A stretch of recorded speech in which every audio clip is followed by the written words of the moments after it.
Шайтан адамды азгырууда эң коркунучтуусунан баштайт, эң олуттуусунан.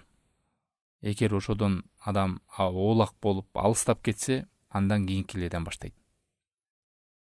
Ушул нерсени билип алыш керек. Буга чейинки алымдар бул нерселерди айтып кеткен.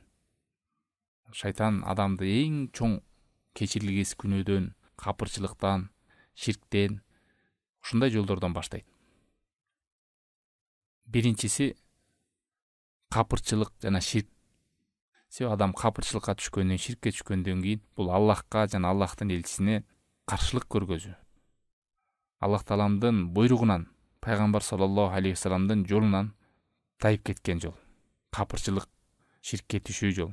Эгер ушул нерседен сак болсо, оолак болсо, экинчиси бул бидатка. Бидат деген бул пайгамбар саллаллаху алейхи вассаламдын жолуна каршы нерсе, диндеги жок нерсе. Бул дин толук дин, жаңылыкты алып келүү. Пайгамбар саллаллаху алейхи вассалам бул динди толук жеткизбей койгондой. Таухидти билип, ширктен сак болуп, капырчылыктан сак болгондон кийин келе чоң нерсе бул бидат.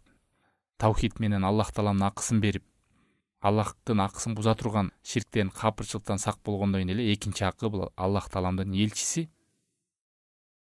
Мына ушул жолду бизге көргөзүп берген. Эгер силер ага баш ийсеңер, түз жолдо болосуңар деген Алла Таалам. Ошонун жолун жолдош керек, алейхиссалату вассалам. Артынан ээрчиш керек. Түзүп берген, чийип берген жолунан чыкпаш керек. Бизге жаңылык нерсенин кереги жок. Алийум акмалту лакум динакум. Бүгүн диниңерди толуктап бердим деген Алла Таалам. Дин толук. Ошон үчүн бул бидат жаңылык нерсе, бул күнөөдөн дагы оор маселе. Кайсы чоң болсо ошодон баштайт шайтан.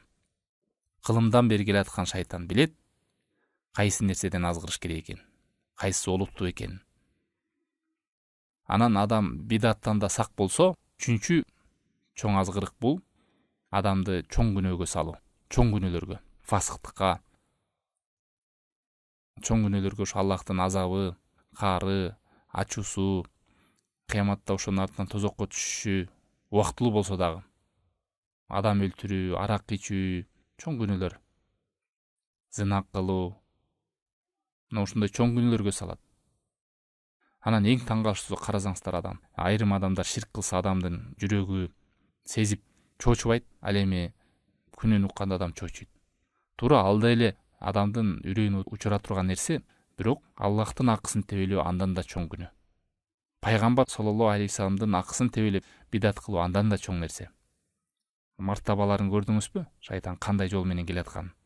Үчүнчүсү күнөө, чоң күнөөлөргө салат. Эгер адам чоң күнөөдөн да сак болуп, алхамдулилля алыс болсо, төртүнчү жолу кичинекей күнөөлөргө салат. Кичинекей күнөөлөргө адам кайдыгер болуп жүрө берсе, акырын кичинекей күнөөлөр жүрөккө так болот, адамдын ыйманы алсырайт. Ошентип барып чоң күнөөгө түшөт. Кичинекей күнөөлөр бул чоң күнөөлөргө болгон жол. Кичинекей күнөөлөрдөн кийин шайтан, бул да болбосо, бешинчиси мубахаттардын эшигин ачып коет. Мубахат деген бул күнөө да болбогон, сооп да болбогон, күнөө да болбогон, жана анын артынан азап да болбогон иштер. Убактын өлтүрөт, эмнеге бул күнөө эмес го деп, көңүл ачуучу нерселер менен алек болуп калат. Ошо менен алек болуп өмүрүн, убактын, жашоосун курутуп жүрө берет. Ошонун артынан көп жамандыктар келет. Ар нерсенин өзүнүн чеги бар, өзүнүн өлчөмү бар. Өз убагында туура колдонгон болсо, эч неме жок. Эгер бул нерседен да адам бүт өзүнүн убагында коюп бекен болсо, алтынчысы адамды зарыл эмес иштер менен алек кылып коет. Зарыл ишти таштап, зарыл эмес нерсени менен алек болуп калат. Шайтандын ушул 6 азгырык жолу. Бул зарыл иш, аны таштап туруп, зарыл эмес нерселер менен алек болуп баштайт. Мындай азгырыктын жолдорун эскертип кеткен алымдар.